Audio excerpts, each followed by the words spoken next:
Hello and welcome back to Unnati IAS.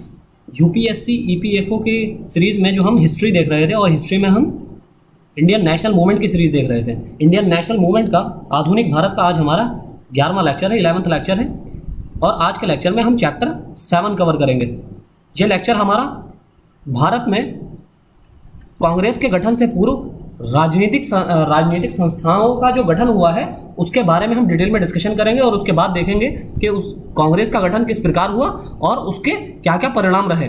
इसी तरह जो भारत में कांग्रेस के गठन से पूर्व जो राजनीतिक संस्थाएं बनी उनका किस तरह भारत की राजनीति में योगदान रहा और इंडियन नेशनल भारत के आधुनिक भारत के इतिहास में और आज़ादी के आंदोलन में उनका किस तरह योगदान रहा।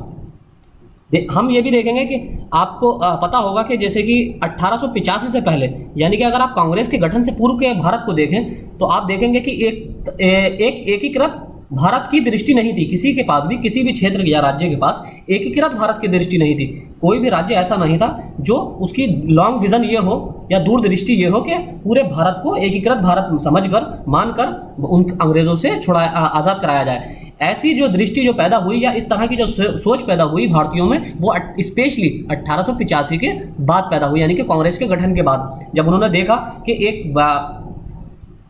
एक होलिस्टिक अप्रोच की ज़रूरत है, एक बड़े संगठन की ज़रूरत है जो north to south, east to west सारे एरियाज़ को कवर करे और हर तरफ से अंग्रेज़ों के विरुद्ध आवाज़ उठाई जाए। तो इसलिए अब जब आप देखेंगे कि 1885 से पहले का जो भारत था उसमें आपको स्पेशली तीन जगहों में राजनीतिक संस्थाओं का गठन की बात मिलेगी। सबसे पहले वही आपका बंगाल, दूसरा मद्रास और तीसरा बॉम्बे यानी मुंबई। हम बॉम्बे के नाम से ही पढ़ेंगे क्योंकि ब्रिटिश भारत के टाइम में यही नाम था। तो बॉम्बे, ये तीन जगहों पर सबसे ज़्यादा राजनीतिक चेतना विकसित हुई। क्यों? क्योंकि इन्हीं तीन जगहों पर मतलब डायरेक्टली जो सबसे बड़ा होल्ड था ब्रिटिश गवर्नमेंट का या ईस्ट इंडिया कंपनी का, वो इन्हीं तीन क्षेत्रों पर था सबसे ज़्यादा। हालांकि उनका तो ओवरऑल पूरे इंडिया पर ही था और यहाँ तक कि इंडिया के पड़ोसी राज्यों पर या पड़ोसी देशों पर भी था, लेकिन जो डायरेक्ट कंट्रोल था और सबसे ज़्यादा जो प्रभावित लोग थे वो हर दृष्टि से यहीं के लोग थे, इन तीन क्षेत्रों के लोग, चाहे वो इकोनॉमिक पॉइंट ऑफ व्यू से हो या पॉलिटिकल पॉइंट ऑफ व्यू से या फिर educational social point of view. हर तरह से सबसे ज़्यादा प्रताड़ित जो किया गया था इन्हीं तीन क्षेत्रों के लोगों को किया गया था, लेकिन कमोबेश हर पूरे भारत में यही स्थिति थी।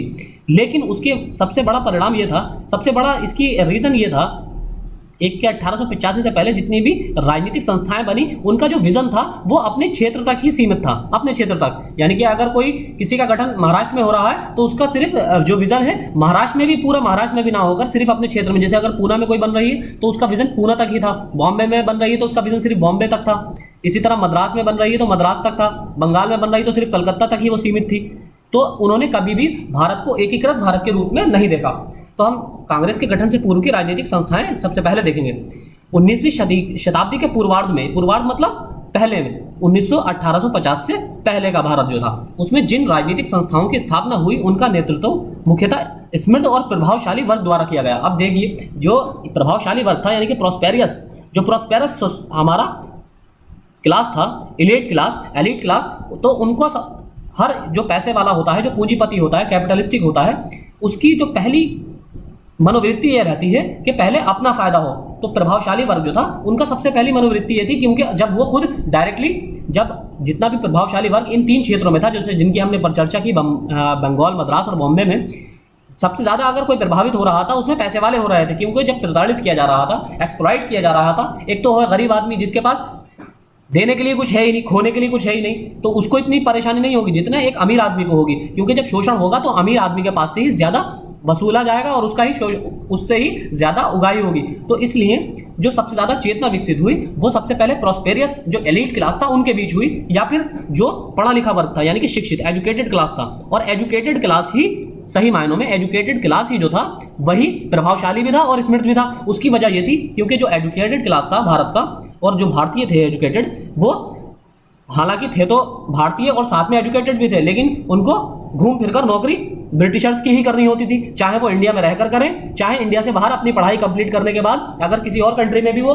करते थे तो कहीं ना कहीं वो किसी ना किसी यूरोपियन कंट्री की या तो कॉलोनी होती थी या फिर ब्रिटिश कंपनी ब्रिटेन की ही कॉलोनी होती थी। तो जिस जगह भी वो नौकरी करते थे वो वहाँ हर जगह यही कंडीशन थी। भारत में करते थे तो भारत में भी ब्रिटिशर्स के अंडर ही रहना पड़ता था उन्हें, तो इस तरह भी उनका शोषण होता था। वो अब देखते थे सामाजिक भेदभाव को, ऊंच नीच के भेदभाव को, गोरे काले के भेदभाव को, यानी कि आपका जो अपार्थाइड होता है, अपार्थाइड जिसकी एक नीति जिसका विद्रोह का सबसे बड़ा जो आंदोलन करता थे वो नेल्सन मंडेला थे साउथ अफ्रीका में। तो आप ये देखेंगे कि भारतीयों ने जहाँ शिक्षा प्राप्त की अंग्रेजी हुकूमत में भी, तो उसमें उन्होंने शिक्षा प्राप्त करने के बाद जो नौकरियां की, जैसे सर सैयद अहमद खान ने भी की थी और भी जैसे दादा भाई नौरोजी ने भी की थी, इस तरह इन्होंने जो नौकरियां भी की, तो नौकरियों का भी उसका कोई स्पष्ट परिणाम ये नहीं निकला कि वो सेल्फ डिपेंडेंट हो जाएं, क्योंकि सेल्फ डिपेंडेंट होने के लिए पैसा चाहिए था। तो जहां पर पैसा था, कुछ लोग, ऐसा नहीं है, कुछ पारसी समुदाय था जो सेल्फ डिपेंडेंट भी था क्योंकि उनके पास बहुत पैसा था, जैसे फिरोज शाह मेहता इत्यादि। फिरोज शाह मेहता थे, इसी तरह जिन्ना थे, मोहम्मद अली जिन्ना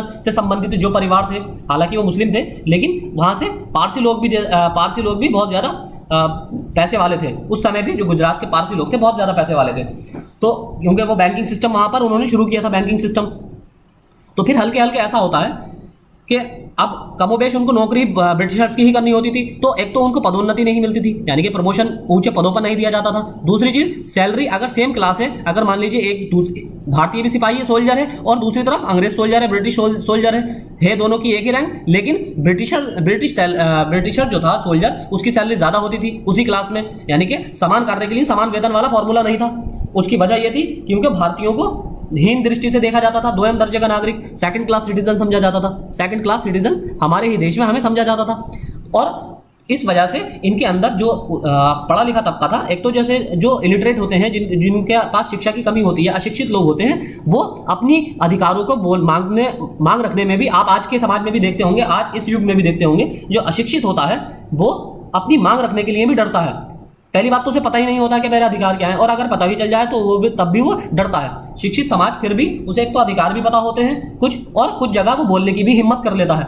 तो उसका यही वजह थी कि जो शिक्षित समाज था भारतीयों का, एलिट क्लास ही उस टाइम शिक्षा ग्रहण करते थे, और ऐसे एलिट क्लास जो विदेशों में शिक्षा ग्रहण करते थे, वो तो उनका फैमिली बैकग्राउंड ही ऐसा होता था कि जो रूलिंग क्लास से आते थे, जैसे कहीं राजपूतों की फैमिली के बच्चे, या फिर कहीं मुगलों के जो डिसेंडेंट थे वो पढ़ते थे बाहर। तो उसके बाद इसलिए उन्होंने जो अपनी डिमांड रखना शुरू की, तो उन्होंने प्रशासनिक सुधार की तरफ, प्रशासन में भारतीयों की भागीदारी को बढ़ावा देने की तरफ और शिक्षा के प्रसार की तरफ सबसे पहले डिमांड रखना शुरू करी। क्यों? उस टाइम जो राजनीतिक संस्थाओं का गठन हुआ, वो राजनीतिक संस्थाएं ज्यादातर उदारवादी टाइप की थी, यानी कि लिबरल थी। अब देखिए, एकदम से अचानक अगर आपको अपनी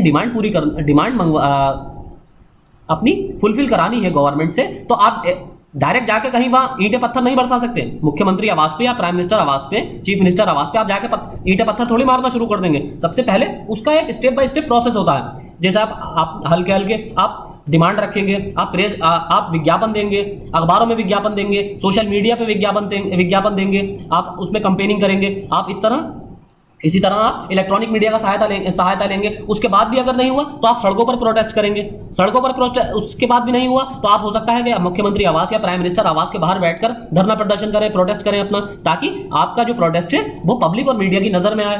तो ये एक स्टेप बाय स्टेप प्रोसेस होता है। अब ये नहीं कि आपको किसी चीज से, गवर्नमेंट की पॉलिसी से परेशानी है, या एक बड़े वर्ग को या मेजॉरिटी को अगर गवर्नमेंट की पॉलिसी से परेशानी, तो वैसा थोड़ी हो तो घर से निकले भागते हुए और जाके वो टूट पड़े मुख्यमंत्री आवास पे ईंटे पत्थर लेकर। तो इस तरह थोड़ी होता है।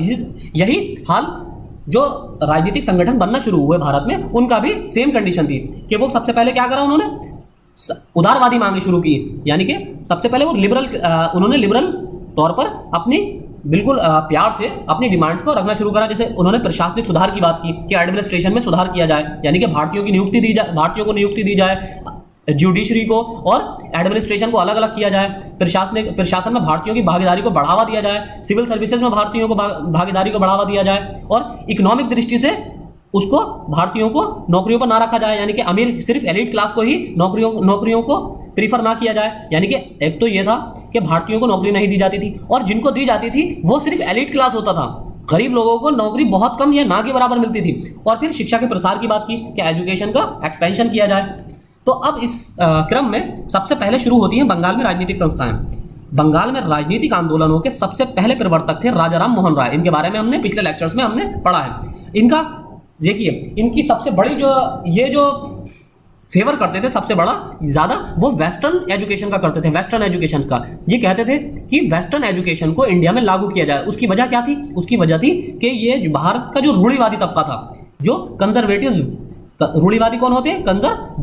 कंजर्वेटिज्म जो क्लास था, कंजर्वेटिव जो लोग थे, यानी कि पुरानी सोच के लोग, दकियानूस ख्यालात के लोग, जो सती प्रथा में विश्वास रखते थे, जो ये कहते थे कि विधवाओं का पुनर्विवाह नहीं होना चाहिए। अगर किसी शादी के बाद अगर किसी का पति मर जाता था तो ऐसी महिला को बहुत हीन दृष्टि से देखा जाता था कि वो पुरानी औरतें कहती नहीं, आपने फिर सीरियल्स में भी सुना होगा कि आते ही अपने पति को खा गई। तो इस तरह के बातें होती थी क्योंकि कंजर्वेटिव लोग थे।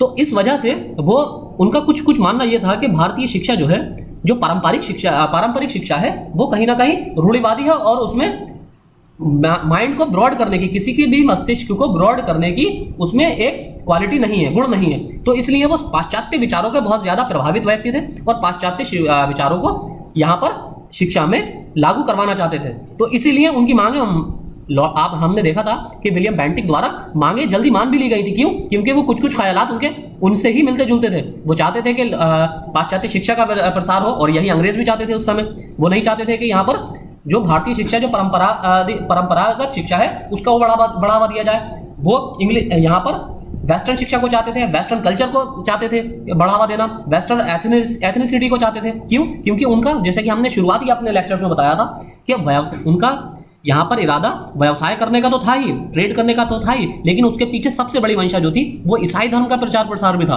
वो क्रिश्चियनिटी को बढ़ावा देना चाहते थे। तो इसलिए वो चाहते थे कि जो प्रोटेस्टेंट जो ईसाई हैं, वो ये चाहते थे कि भारत में पाश्चात्य वेस्टर्न कल्चर को बढ़ावा मिले, ताकि ये भूरे रंग के, यानी कि ब्राउन रंग के ब्राउन रंग के अंग्रेज यहाँ पर पैदा हों। तो इसी क्रम में अंग्रेजों का ध्यान भारतीय समस्याओं की ओर आकृष्ट किया। फिर ऐसा माना जाता है कि 1836 के चार्टर एक्ट की अनेक उदारवादी धाराएं इन्हीं के प्रयत्नों का परिणाम थी। लेकिन बंगाल में सर्वप्रथम राजनीतिक संगठन का श्रेय उनके सहयोगियों को मिला। जो इनके सहयोगी थे राजा राम मोहन राय के, इनको इस संगठन का सबसे पहले बंगाल में राजनीतिक संगठन बनाने का जो क्रेडिट जाता है वो इनके सहयोगियों को जाता है। और वो क्रेडिट क्या था? 1836 में बंग भाषा प्रकाशक सभा का गठन हुआ। ये बहुत इंपॉर्टेंट फैक्ट्स हैं। देखिए, ईपीएफओ के, जैसे कि आपको पता होगा कि ईपीएफओ में industrial relation and labour laws का जो चैप्टर है, उसमें एक आप लॉ पढ़ेंगे, trade union act. Trade union act की दृष्टि से ये जितने भी ट्रेड्स बनी है, जितने भी आपके यहाँ पर संगठन बने हैं इंडियन नेशनल मूवमेंट का, देखिए आप देखेंगे इंडियन नेशनल मूवमेंट को स्पेशली क्यों मेंशन किया गया है ईपीएफओ के सिलेबस में? क्यों? क्योंकि यहाँ पर ट्रेड यूनियंस का गठन हुआ था इंडिया के नेशनल मूवमेंट के टाइम में, राष्ट्रीय आंदोलन के टाइम में बहुत ज्यादा ट्रेड का गठन हुआ था, बहुत ज्यादा संगठन बने थे, चाहे वो पॉलिटिकल हो, चाहे वो सोशल हो, चाहे वो आपके व्यवसाय से रिलेटेड हो। तो इसीलिए इंडियन नेशनल मूवमेंट को स्पेशली अलग से मेंशन किया गया है, वरना इंडियन हिस्ट्री भी लिख सकती थी यूपीएससी, उन्होंने स्पेशली मेंशन किया इंडियन नेशनल मूवमेंट। फिर देखते हैं हम जुलाई 1838 में जमींदारों के हित की सुरक्षा के लिए जमींदारी एसोसिएशन, जिसे लैंड होल्डर्स के नाम से भी जाना जाता था, इसका गठन किया गया। यानी कि आप देखेंगे हम 1836 में किसका गठन हुआ? बंग भाषा प्रकाशक सभा। इसको आप क्रोनोलॉजिकल याद रखने की पूरी कोशिश करें। 1836 में बंग भाषा प्रकाशक सभा, बंग भाषा प्रकाशक सभा। उसके बाद 1838 में किसका गठन हुआ? जमींदारी एसोसिएशन, जिसे लैंड होल्डर्स एसोसिएशन भी कहते हैं, लैंड होल्डर्स एसोसिएशन। इसके बाद जमींदारी एसोसिएशन भारत की पहली राजनीतिक सभा थी जिसने संगठित राजनीतिक प्रयासों का शुभारंभ किया। इसने ही सर्वप्रथम अपने उद्देश्यों की पूर्ति के लिए संवैधानिक प्रदर्शन का मार्ग अपनाया। यानी कि यही एक पहली एसोसिएशन थी, जमींदारी एसोसिएशन। किसका गठन हुआ इसका? 1838 में। कहां गठन हुआ? बंगाल में। और ये पहली एसोसिएशन थी जिसने संवैधानिक प्रदर्शन का मार्ग अपनाया, यानी कि संवैधानिक तरीकों को अपनाते हुए अपनी डिमांड्स रखी ब्रिटिश गवर्नमेंट के आगे। फिर 1843 में एक अन्य राजनीतिक सभा बंगाल, 1843 में किसका गठन हुआ? Bengal British India society, British India society का गठन हुआ। इसका उद्देश्य क्या था? लोगों में राष्ट्रवाद की भावना जगाना और राजनीतिक शिक्षा को प्रोत्साहित करना। अब 1843 में बंगाल में जो बंगाल ब्रिटिश इंडिया सोसाइटी जो बनी, इसका क्या पर्पस था? इसका एम था राष्ट्रवाद की भावना जगाना, यानी कि लोगों में राष्ट्रवाद को प्रेरित करना, और राजनीतिक शिक्षा, पॉलिटिकल एजुकेशन को प्रोत्साहित करना। अब इसी क्रम में ही पॉलिटिकल एजुकेशन को प्रमोट करने के क्रम में ही आगे आप देखेंगे कि 1885 में कांग्रेस का गठन होता है। क्यों? क्योंकि कांग्रेस के गठन से पहले, 1885 से पहले जो कई डिमांड ऐसी थी जिनको फुलफिल करने की वजह से, जिनको माना गया अंग्रेजों द्वारा, लेकिन एक अंग्रेजों के एक बड़े तबके ने उस डिमांड को जो डिमांड फुलफिल की गई अंग्रेजों द्वारा, अब इस डिमांड को फुलफिल करने की वजह से दूसरी तरफ ब्रिटेन में अंग्रेजों के एक बड़े तबके ने, ब्रिटिशर्स के एक बड़े तबके ने उसका विरोध करना शुरू कर दिया।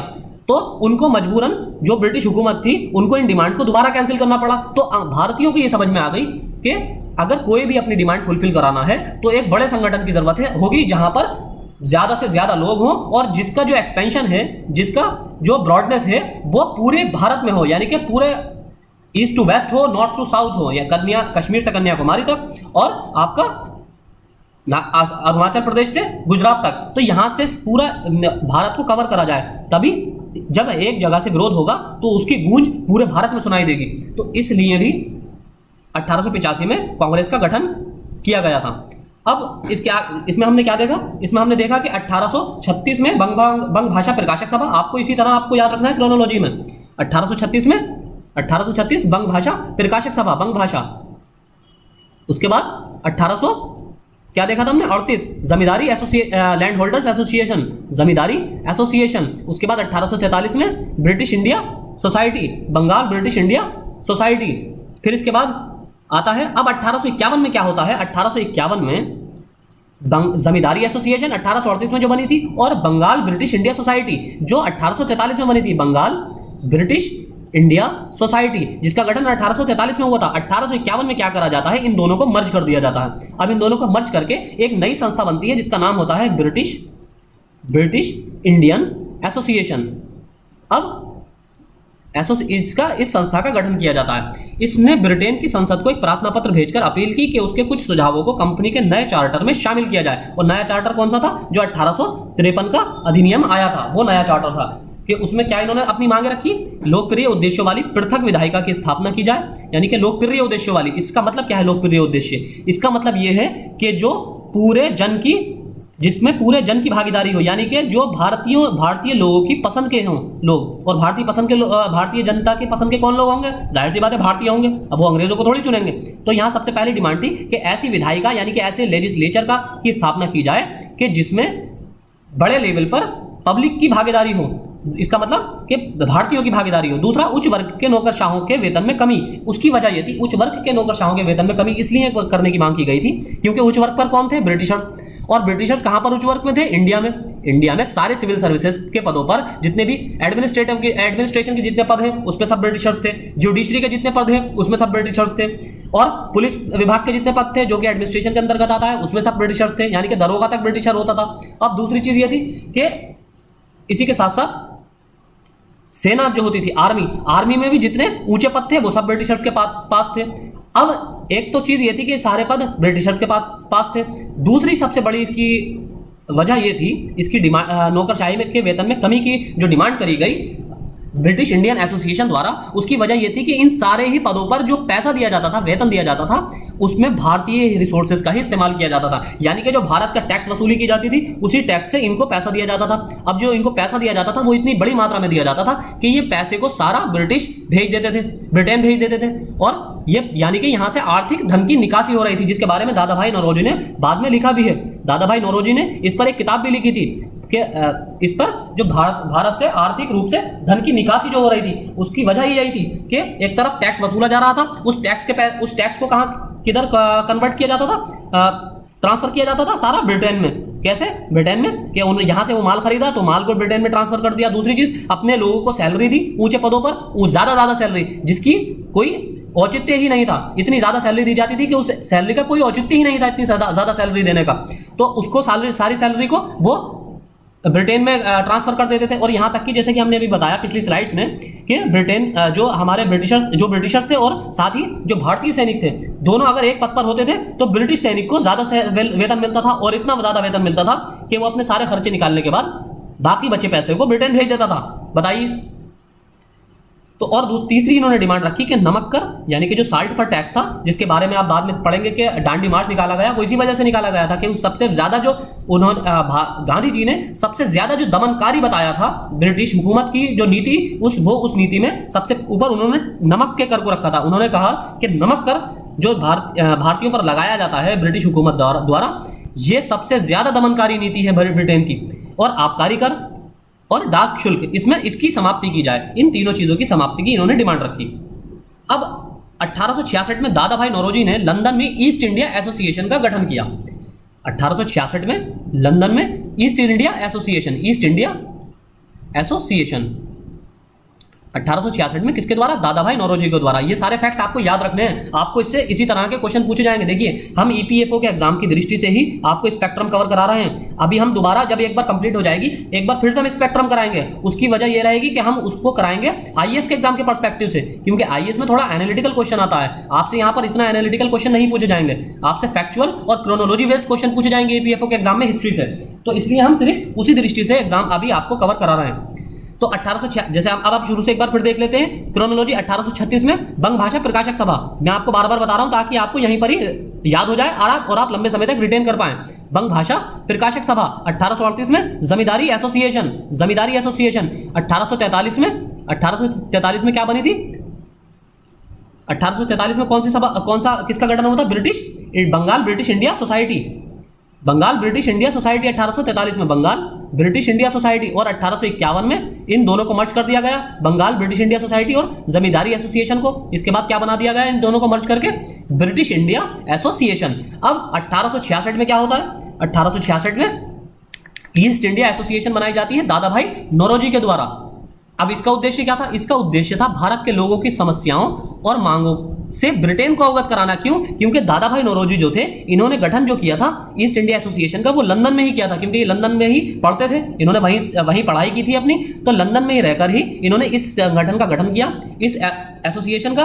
और इस एसोसिएशन का गठन करने का जो सबसे बड़ा उद्देश्य था वो ये था कि, क्योंकि देखिए आप वहां पर जो कम्युनिकेशन सिस्टम था उस समय, आज से 200-300 साल पहले, तो उसमें इतनी जल्दी भारत की खबरें, समाचार वहां तक नहीं पहुंचते थे। तो वो चाहते थे कि जो भारत की समस्याएं हैं वो हैंड टू हैंड वहां पता लगने चाहिए ब्रिटिशर्स को। क्योंकि बहुत से जो ब्रिटिशर्स थे, ऐसा नहीं कि पूरा ब्रिटेन ही गंदा था, बहुत से ब्रिटिशर्स आलोचना करते थे अपनी सरकार की कि जिस तरह दमनकारी नीतियां भारत में अपनाई जाती थी ब्रिटिश गवर्नमेंट के द्वारा, तो बहुत से वहां के ब्रिटिश निवासी इस चीज का विरोध करते थे। तो इसलिए उन्होंने वहां पर अपनी समस्याओं को से और मांगों से ब्रिटेन को अवगत कराया और भारतवासियों के पक्ष में इंग्लैंड में जन समर्थन तैयार करना, यह इसका उद्देश्य था। दादा भाई नौरोजी के ईस्ट इंडिया एसोसिएशन का एक उद्देश्य यह भी था कि भारतवासियों के पक्ष में इंग्लैंड में ही जन समर्थन तैयार करना, यानी कि इंग्लैंड में जो भारतीय रह रहे हैं वो भी साथ आए और इंग्लैंड के निवासी भी ब्रिटिशर भी साथ में आए, जो वहां के लिबरल लोग हैं। अब इसके बाद 1875 में शिशिर कुमार घोष ने इंडियन लीग की स्थापना की। शिशिर कुमार घोष जो थे, इन्होंने 1875 में इंडियन लीग की स्थापना की।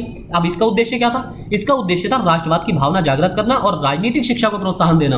1875 में राजनीतिक शिक्षा को प्रोत्साहन देना और राष्ट्रवाद की भावना को जागृत करना, यह इसका उद्देश्य था। अब दोबारा से एक बार फिर देखिए, 1836 बंग भाषा प्रकाशक सभा, 1800 इसके बाद 38 जमींदारी एसोसिएशन, फिर इसके बाद 1843 British East India society, East India association, Bengal British India society. फिर उसके बाद 1851 में दोनों को मर्ज कर दिया गया, जमींदारी एसोसिएशन को और बंगाल ब्रिटिश इंडिया सोसाइटी को। इन दोनों को मर्ज करके क्या बनाया गया? British India association, British Indian association. फिर 1866 में दादा भाई नौरोजी द्वारा लंदन में ईस्ट इंडिया एसोसिएशन। इसके बाद 1875 में शिशिर कुमार घोष द्वारा, शिशिर कुमार घोष, इनके द्वारा किसका गठन किया गया? Indian league. बहुत इंपॉर्टेंट है ये, इंडियन लीग का गठन कई बार पूछा गया एग्जाम में। अब इसका उद्देश्य क्या था? राष्ट्रवाद की भावना जागृत करना और राजनीतिक शिक्षा को प्रोत्साहन देना। अब शीघ्र ही इंडियन लीग का स्थान इंडियन एसोसिएशन ऑफ कलकत्ता ने ले लिया। अब इसका जो स्थान था इंडियन लीग का, ये इसने इसका रूप इन्होंने क्या किया? ये कन्वर्ट होगा किसमें? Indian association of Calcutta. तो इसकी स्थापना 1876 में हुई, यानी कि एक साल बाद ही इसकी स्थापना हो गई 1876 में, और जो कि इसका ही बदला हुआ रूप थी इंडियन लीग का। अब सुरेंद्रनाथ बनर्जी और आनंद मोहन बोस इसके प्रमुख नेता थे। अब इसके प्रमुख नेता जो थे इंडियन एसोसिएशन ऑफ कलकत्ता के, वो सुरेंद्रनाथ बनर्जी और आनंद मोहन बोस थे। अब आगे देखते हैं। अब ये दोनों ही आनंद मोहन बोस और सुरेंद्रनाथ बनर्जी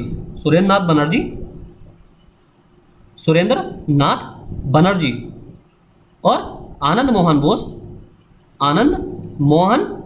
बोस, ये दोनों ब्रिटिश इंडियन एसोसिएशन की संकीर्ण और जमींदार समर्थक नीतियों के विरुद्ध थे। अब इसकी विरुद्ध क्यों थे? क्यों? उसकी वजह यह थी कि इसमें जितने नेता थे जमींदारी एसोसिएशन में, और कि ब्रिटिश इंडियन एसोसिएशन काहे से बनी थी? जैसे हमने आपको बताया, ब्रिटिश इंडियन एसोसिएशन किससे बनी थी? 1851 में, और 1838 में जमींदारी एसोसिएशन, और 1843 में बंगाल ब्रिटिश इंडियन एसोसिएशन, इन दोनों को मर्ज करके क्या बनाया गया? British Indian association. तो इसमें जो ज्यादा जो प्रभुत्व था, यानी कि जो उनका जो इंपैक्ट था वो किसका था? जमींदारों का, क्योंकि जमींदारी एसोसिएशन थी, यहां पर सारे एलिट क्लास था।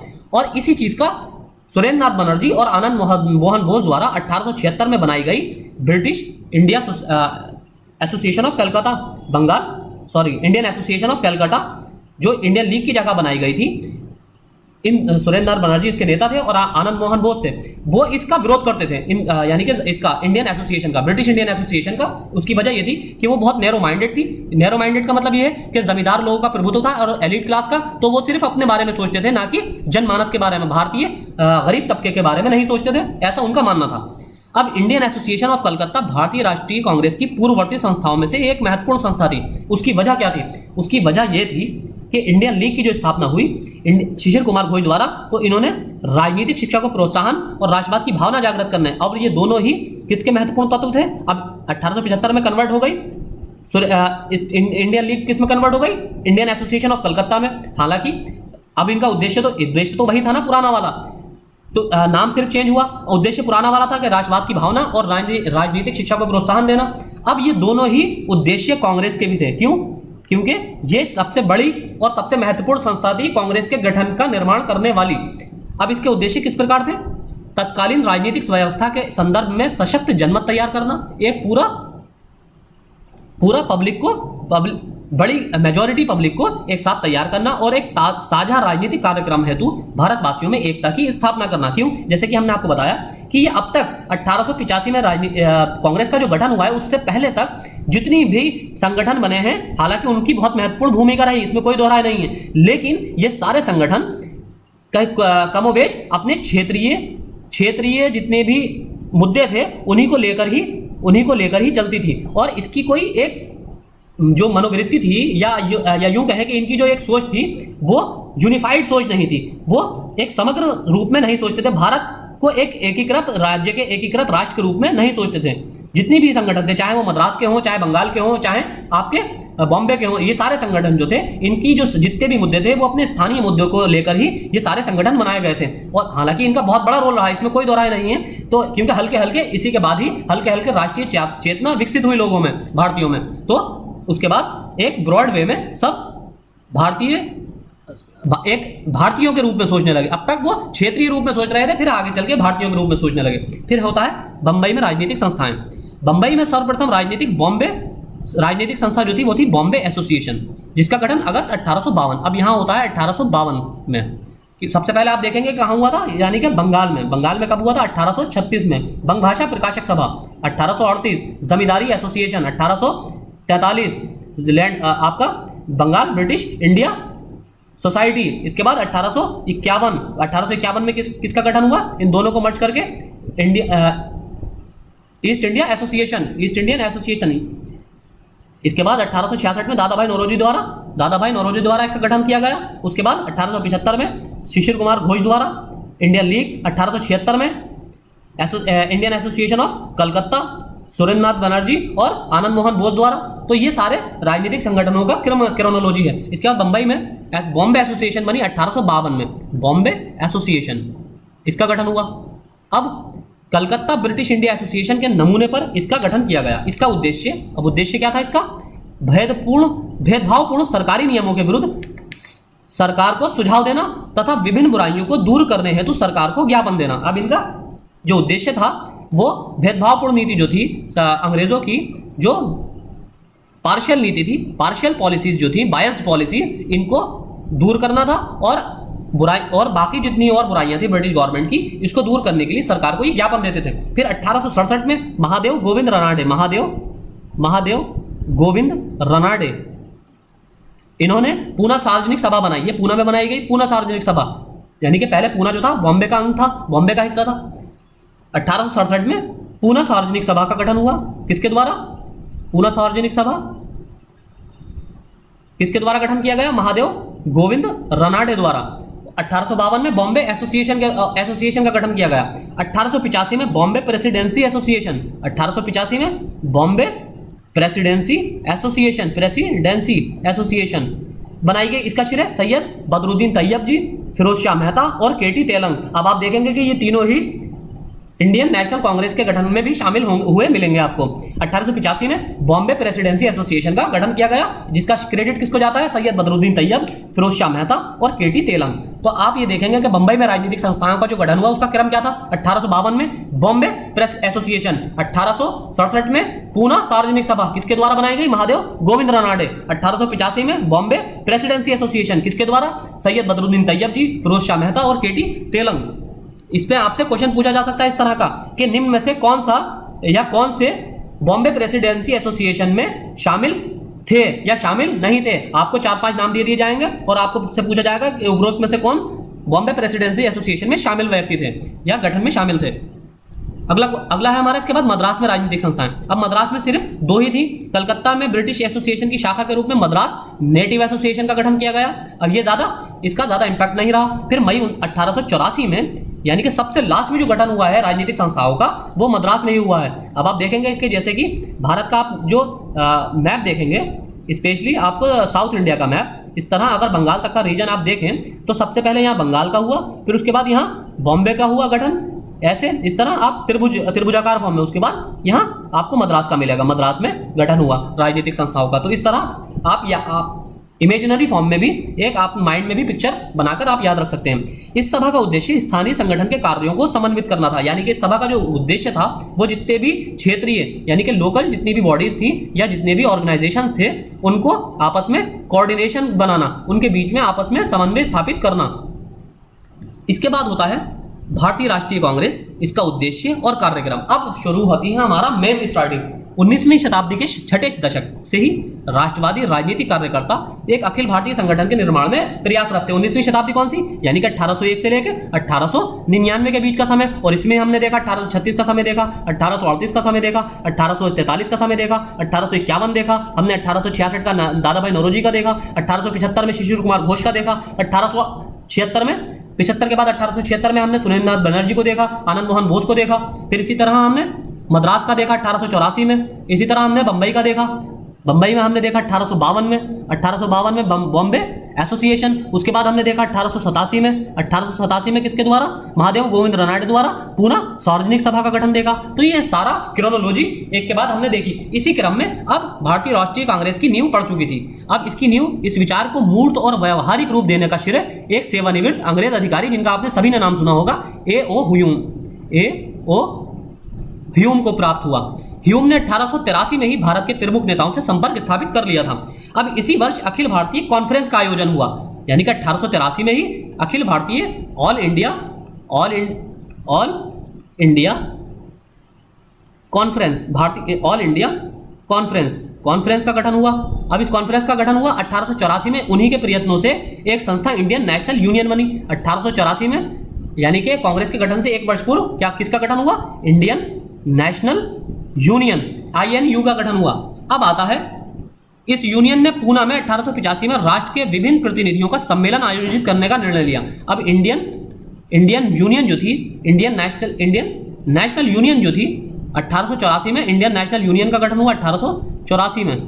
अब इसने क्या किया? 1884 के बाद इंडियन नेशनल यूनियन ने 1885 में पूना के अंदर सार्वजनिक सभा करने का गठन निर्णय लिया। लेकिन ऐसा होता है कि पूना के अंदर प्लेग बीमारी फैल जाती है, तो इस कार्यक्रम को शिफ्ट कर दिया गया बॉम्बे में शिफ्ट कर दिया गया। तो यहाँ सार्वजनिक सभा जो पूना में होना थी अब वो बंबई होने लगी। बंबई में उसका कार्यक्रम तय किया गया। अब बंबई में जब वो कार्यक्रम हुआ, उसी कार्यक्रम के दौरान अखिल भारतीय कांग्रेस इंडियन नेशनल कांग्रेस का गठन होता है। इंडियन नेशनल कांग्रेस इसका गठन होता है। अब यहां पर इसमें 72 प्रतिनिधि थे। ये भी आप सबों को फैक्ट पता होगा, इस फैक्ट के बारे में भी पूछा गया है। जब इसका पहला सम्मेलन हुआ था, ए.ओ. ह्यूम के अतिरिक्त यहाँ सुरेंद्रनाथ बनर्जी और आनंद मोहन बोस इसके प्रमुख वास्तुविद माने जाते हैं। अब इनका नाम अभी हमने थोड़ी देर पहले कहाँ पढ़ा था? 1876 में। किसमें? Association of Indian association of Calcutta, जो इंडियन लीग का ही एक बदला हुआ रूप थी। Indian association of Calcutta Surendranath Banerjee और आनंद मोहन बोस द्वारा, जिसके प्रमुख नेता थे। और इनका जब इन्होंने इंडियन एसोसिएशन ऑफ कलकत्ता बनाई थी, उसका उद्देश्य क्या था? राष्ट्र भावना को जागृत करना और यहाँ के लोगों में, भारतीय लोगों में किस चीज को बढ़ावा देना? राजनीतिक शिक्षा को बढ़ावा देना। इसी वजह से सेम यही उद्देश्य आपको कांग्रेस के मिलेंगे। अब ये मेन आर्किटेक्ट माने जाते हैं एओ ह्यूम के अतिरिक्त सुरेंद्रनाथ बनर्जी और आनंद मोहन बोस, ये जो है इसके मेन आर्किटेक्ट माने जाते हैं। और एओ ह्यूम तो है ही अपनी जगह। अब कांग्रेस का प्रथम अधिवेशन की अध्यक्षता व्योमेश चंद्र बनर्जी ने की थी और इसमें 72 प्रतिनिधियों ने भाग लिया। देश के प्रख्यात राष्ट्रवादी नेताओं ने कांग्रेस के प्रारंभिक चरण में इसकी अध्यक्षता की।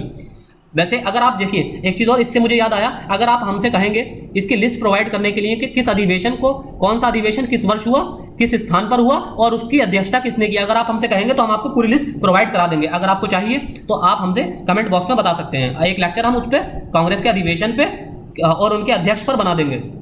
अब इसमें प्रमुख थे दादा भाई नौरोजी, जो 3 बार अध्यक्ष बने, बदरुद्दीन तैयब जी, फिरोज शाह मेहता, पी आनंद चार्लू, सुरेंद्रनाथ बनर्जी, रोमेश चंद्र दत्त, आनंद मोहन बोस, गोपाल कृष्ण गोखले। अब अन्य नेता थे महादेव गोविंद रनाडे, बाल गंगाधर तिलक, शिशिर कुमार घोष, मोतीलाल घोष, मदन मोहन मालवीय, जी सुब्रमण्यम अय्यर, सी विजय राघवचारी तथा दिनेश ई वाचा आदि के नाम उल्लेखनीय है। आप देखेंगे ऊपर वाले जो नाम है वो उदारवादी लोग हैं, यानी कि लिबरल, और नीचे वाले लोग इसमें ज्यादातर जो हैं वो एक्सट्रीम लोग थे, जो गरमपंथी लोग थे, गरम दल के नेता थे। इसी की वजह से बाद में आप देखेंगे कि बंटवारा हुआ था, इस सूरत स्प्लिट हुआ था 1907 में, जो कांग्रेस में 2 गुट अलग अलग हो गए थे, नरमपंथी और गरमपंथी। अब कलकत्ता विश्वविद्यालय की प्रथम महिला स्नातक जो थी कादम्बनी गांगुली, इन्होंने 1890 में प्रथम बार कांग्रेस को संबोधित किया। प्रथम बार, ये याद रखना कि प्रथम बार कांग्रेस को संबोधित किया था इन्होंने। इसका मतलब ये नहीं कि इन्होंने अध्यक्षता की थी, अध्यक्षता नहीं की थी इन्होंने। अध्यक्षता सबसे पहले सरोजिनी नायडू ने की थी, भारतीय जो हमारी पहली भारतीय महिला थी। इसका भी हम आपको जो पूरा चार्ट प्रोवाइड करेंगे, जो हम बता रहे हैं, जिसमें अध्यक्ष की और कौन सा सेशन कांग्रेस का किस स्थान पर हुआ था और उसकी अध्यक्षता किसने की थी, उसमें हम ये भी आपसे चर्चा करेंगे कि पहला भारतीय कौन था, किसने सबसे ज्यादा बार अध्यक्षता की, और पहली भारतीय महिला कौन थी, पहली महिला कौन थी अध्यक्ष, और पहली भारतीय महिला अध्यक्ष कौन थी। ये सारी चीजें भी हम चर्चा करेंगे। फिर कांग्रेस के उद्देश्य और कार्यक्रम, भारतीय राष्ट्रीय कांग्रेस के उद्देश्य और कार्यक्रम इस प्रकार थे। आपसे इस तरह के उद्देश्यों पर भी स्टेटमेंट वाइज क्वेश्चन यूपीएससी पूछ सकती है और आगे पहले एग्जाम्स में पूछे भी हैं। लोकतांत्रिक राष्ट्रवादी आंदोलन चलाना, इसको आप कॉमन सेंस पर भी कर सकते हैं। भारतीयों को राजनीतिक लक्ष्यों से परिचित कराना तथा राजनीतिक शिक्षा देना। तीसरा, आंदोलन के लिए मुख्यालय की स्थापना। चौथा, देश के विभिन्न भागों के राजनीतिक नेताओं तथा कार्यकर्ताओं के मध्य मैत्रीपूर्ण संबंधों की स्थापना को प्रोत्साहित करना। उपनिवेशवादी विरोधी विचारधाराओं को प्रोत्साहन एवं समर्थन देना। एक सामान्य आर्थिक एवं राजनीतिक कार्यक्रम हेतु देशवासियों को एकमत करना। लोगों की जाति, धर्म एवं प्रांतियों की भावना से उठकर उनमें एक राष्ट्रव्यापी अनुभव को जागृत करना और भारतीय राष्ट्रवादी भावना को प्रोत्साहन एवं उसका प्रसार करना। ये भारतीय राष्ट्रीय कांग्रेस के उद्देश्य थे। अब प्रारंभिक उदारवादियों के राजनीतिक कार्य या कांग्रेस का प्रथम चरण। अब कांग्रेस का प्रथम चरण जो कहलाता है वो 1885 से 1905 तक का कहलाता है। 1905 में बंगाल विभाजन हुआ था और उसके बाद 1907 में सूरत स्प्लिट हुआ था। सूरत स्प्लिट में दोनों दल अलग हो गए थे। सूरत स्प्लिट था। उदारवादी चरण के नाम से इस चरण को जाना जाता है क्योंकि इस चरण में आंदोलन का नेतृत्व मुख्यतः उदारवादी नेताओं के हाथ में रहा, जैसे आपके दादा भाई नौरोजी, फिरोज शाह मेहता, इस तरह के नेताओं के हाथों में, जैसे फिरोज शाह मेहता, दिनेश वाचा, WC बनर्जी, SN बनर्जी, रास बिहारी घोष, RC दत्त, बदरुद्दीन तैयब जी, गोपाल कृष्ण गोखले, PR नायडू, आनंद चार्लू, पंडित मदन मोहन मालवीय, ये सारे उदारवादी नेता थे। इसके बाद उदारवादी कानून, उदारवादियों का मकसद क्या था? उदारवादी जो है कानून के दायरे में रहकर अहिंसक और संवैधानिक प्रदर्शनों के पक्षधर थे। वो किसी भी तरह से ईंट पत्थर मारने में विश्वास नहीं रखते थे। वो ये नहीं कहते थे कि ईंट पत्थर मारना शुरू कर दो अपनी मांगे पूरी करने के लिए, किसी का सर फाड़ दो, किसी की गोली मार दो, वो इन चीजों में विश्वास नहीं रखते थे। तो उनका मानना यह था कि आप प्रोटेस्ट कीजिए, आप अपनी मांगों को संवैधानिक तरीके से रखिए, चाहे उसमें कितना भी समय लग जाए, आप अहिंसात्मक रुख इख्तियार करते हुए अहिंसात्मक रूप से अपनी मांगों को रखिए और धीरे धीरे हल्के हल्के, उनका मानना यह था कि हल्के हल्के जो चेंजेस आते हैं वो चेंजेस सोसाइटी भी एक्सेप्ट कर लेती है और उसमें जो चेंजेस करवाने वाला है यानी कि ब्रिटिश हुकूमत है उसको भी परेशानी नहीं आएगी। अगर जैसे एकदम से किसी सोसाइटी में चेंजेस आते हैं तो वो तो ना तो सोसाइटी ही हजम कर पाती है और ना ही जिसके खिलाफ प्रोटेस्ट आप कर रहे हैं जैसे ब्रिटिश हुकूमत के खिलाफ, उससे भी अगर एकदम से आप निकल जाने को कहेंगे ना कि सुधार करने को, तो उस पर वो आपकी जो छोटी मांग है उसको भी नहीं मानने को तैयार होगी। तो उनका मत जो ये था, उनका विचार ये था कि अगर आप सबसे पहले छोटी छोटी मांगों को आप मांगना शुरू कीजिए। जबकि गर्मपंथी क्या कहते थे? गर्मपंथी कहते थे बस उठो और इनसे क्यों निकल जाओ, यहाँ से खाली कर दो हमारा घर, इस तरह। तो और उदारवादी ये कहते थे कि पहले हल्के हल्के छोटे छोटी मांगे करो, इनसे कहो कि भाई किराया बढ़ाएंगे, हम किराया ले, पहले ज़्यादा किराया हमें चाहिए, फिर हमारा आप एक कमरा यूज़ करेंगे, सारे कमरे यूज़ नहीं करेंगे। इस तरह हल्के हल्के एक टाइम ऐसा आएगा कि वो किराएदार आपसे खुद ही कह देगा कि भाई ऐसा है, आपका घर आप अपने पास रखिए, मैं दूसरा घर ढूंढ लूंगा। तो वो इस तरह चाहते थे। और गर्मपंथी क्या कहते थे? अरे मेरा घर खाली कर, नहीं तो पत्थर मार दूंगा, बाहर पिटवा दूंगा। तो इस तरह से तो जो खाली करने वाला भी होगा तो वो भी खाली करने के लिए तैयार नहीं होगा। तो इस तरह की मांगे उदारवादियों की थी, और इस अलग जो थी गर्मपंथियों की वो अलग थी, वो हम बाद में देखेंगे। तो ये क्या चाहते थे उदारवादियों की नीति अपेक्षाकृत धीमी थी, लेकिन क्रमबद्ध राजनीतिक विकास की इन्होंने प्रक्रिया आरंभ की। जैसे कि हमने आपको बताया, उदारवादियों का मत था कि भारतीयों को शिक्षित बनाया जाए, भारतीयों की समस्याओं से अंग्रेज बेखबर नहीं है, ऐसा उनका मानना था। फिर और सर्वसम्मति से सभी देशवासी प्रार्थना पत्रों, याचिकाओं और सभाओं इत्यादि के माध्यम से सरकार से अनुरोध करें तो सरकार उनकी मांगे स्वीकार करेगी। अपने इन उद्देश्यों की प्राप्ति के लिए उदारवादियों ने 2 प्रकार की नीतियों का अनुसरण किया। पहली नीति उनकी ये थी कि भारतीयों में राष्ट्र प्रेम की चेतना जागृत करना और राजनीतिक मुद्दों पर उन्हें शिक्षित करना। यानी कि राजनीतिक जो मुद्दे हैं वो उससे अवेयर होना चाहिए भारतीय। पहले तो उनको पता ही नहीं होता था कि राजनीतिक मुद्दे चल क्या रहे हैं। कि अगर कोई बिहार में बैठा है तो उसको पता ही नहीं है कि महाराष्ट्र में क्या हो रहा है, कोई महाराष्ट्र में तो उसे पता ही नहीं है कि बंगाल में क्या हो रहा है। तो इस तरह की पहले राजनीतिक उनके अंदर चेतना विकसित हो, शिक्षा विकसित हो। दूसरा उनकी नीति थी कि ब्रिटिश जनमत और ब्रिटिश सरकार को भारतीय पक्ष में करके भारत में सुधार की प्रक्रिया प्रारंभ करना। यानी कि दूसरी तरफ वो क्या चाहते थे? वो ये चाहते थे कि ब्रिटिश सरकार को भी भारत के पक्ष में कर ले। मतलब ये बहुत ज्यादा एक्सट्रीम हो गया, कुछ ज्यादा ही आगे तक के सोचने लगे थे, जो कि मुमकिन ही नहीं था। फिर अपने दूसरे उद्देश्य के लिए उन्होंने राष्ट्रवादियों ने 1899 में लंदन में भारतीय राष्ट्रीय कांग्रेस की ब्रिटिश कमेटी इंडिया की स्थापना की। तो इन्होंने क्या किया? दूसरी जो इनकी जो नीति थी, यानी कि ब्रिटेन को अपने पक्ष में करके, यानी कि ब्रिटिश हुकूमत को अपने पक्ष में करके भारत में सुधार की प्रक्रिया को आगे बढ़ाया जाए। तो इस दूसरी डिमांड को पूरा करवाने के लिए उन्होंने क्या किया? 1899 में लंदन के अंदर ही ब्रिटिश कमेटी ऑफ इंडिया की स्थापना कर दी।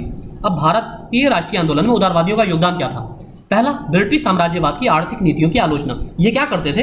ये भारत में जो ब्रिटिश हुकूमत की जो आर्थिक नीतियां थी उसकी आलोचना करते थे। उसमें उदारवादी नेता सबसे पहले दादा भाई नौरोजी, आरसी दत्त, दिनेश बाचा और कुछ अन्यों ने ब्रिटिश शासन की शोषण मूलक आर्थिक नीतियों का अनावरण किया और तथा उसके द्वारा भारत में किए जा रहे आर्थिक शोषण के लिए निकास सिद्धांत क्या था? ड्रेन थ्योरी किससे रिलेटेड थी?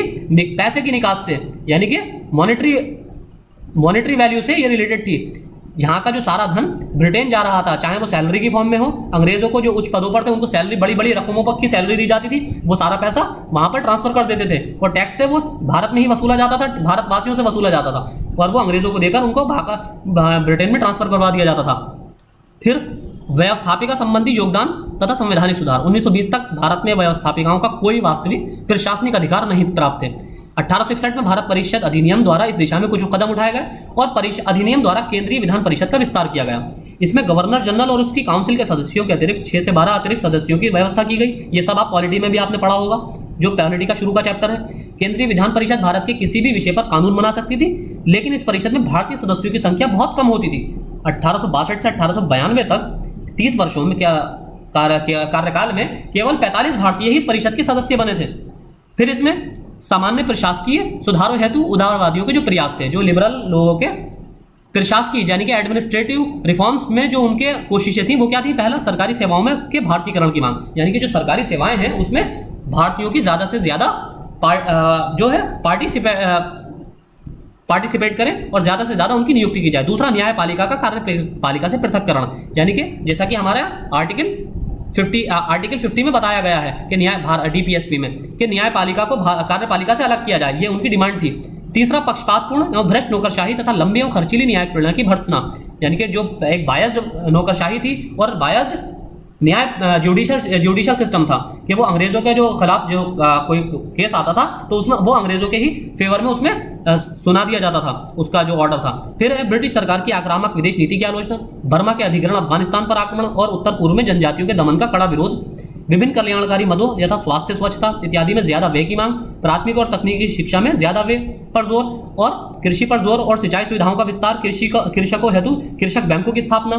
तो इस तरह उन्होंने कई सारी डिमांड रखी और भारत के अन्य ब्रिटिश उपनिवेशों में कार्यरत भारतीय मजदूरों की दशा में सुधार करने की मांग, जैसे कि दक्षिण अफ्रीका में भारतीयों को लेके जाया जाता था गन्ने की खेती के लिए, उन्हें ब्राजील लेके जाया जाता था और वहां पर उनसे कड़ी मेहनत करवाई जाती थी। फिर दीवानी अधिकारों की सुरक्षा, इसके अंतर्गत विचारों को अभिव्यक्त करने की स्वतंत्रता, संगठन बनाने और प्रेस की स्वतंत्रता, और इसी तरह ताकि सशक्त आंदोलन चलाया और भारतीय जनमानस को प्रभावित करने में सफलता पाई। तो एक बार हम लिस्ट देख लेते हैं कि कांग्रेस के गठन से पूर्व राजनीतिक संस्थाएं कौन कौन सी थी। 1836 में बंगभाषा Prakashak Sabha, 1838 zamindari association, 1847 Bengal British India society. अब 1851 में इन दोनों को मर्ज कर दिया गया, जमींदारी एसोसिएशन और ब्रिटिश इंडिया एसोसिएशन को मर्ज करने के बाद क्या बना, Bengal British India association, Bengal British India society और जमींदारी एसोसिएशन को मिलाकर ब्रिटिश इंडिया एसोसिएशन का गठन हुआ। 1866 में दादाभाई नौरोजी द्वारा ब्रिटिश ईस्ट इंडिया एसोसिएशन। 1867 में पुनः सार्वजनिक सभा महादेव गोविंद रानडे द्वारा। 1875 में इंडियन लीग किसके द्वारा बनाई गई थी? 1876 में कलकत्ता भारतीय एसोसिएशन यानी कि Indian association of Calcutta, Surendranath Banerjee और आनंद मोहन बोस द्वारा और 1884 मद्रास महाजन सभा और 1885 बॉम्बे प्रेसिडेंसी एसोसिएशन। तो ये सारी सभाओं का गठन इनके समय में किया गया। तो आज के लेक्चर में इतना ही। शाम को हमारा इंग्लिश का लेक्चर आएगा तो उसे ज़रूर रेफर कीजिए। तो आज के लेक्चर में इतना ही। Thank you.